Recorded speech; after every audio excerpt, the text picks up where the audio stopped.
Hello, আসসালামু আলাইকুম বন্ধুরা।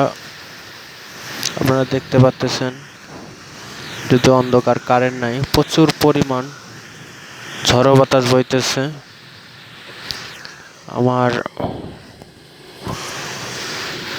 বাসার সামনে কিছু গাছ আছে, গাছগুলো দেখলে দেখেন বুঝতে পারতেছেন কিরকম পরিমাণ।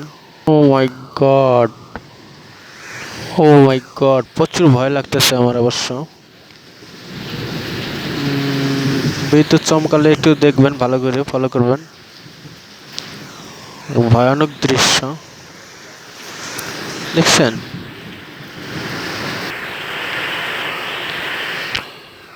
সেই লেভেলে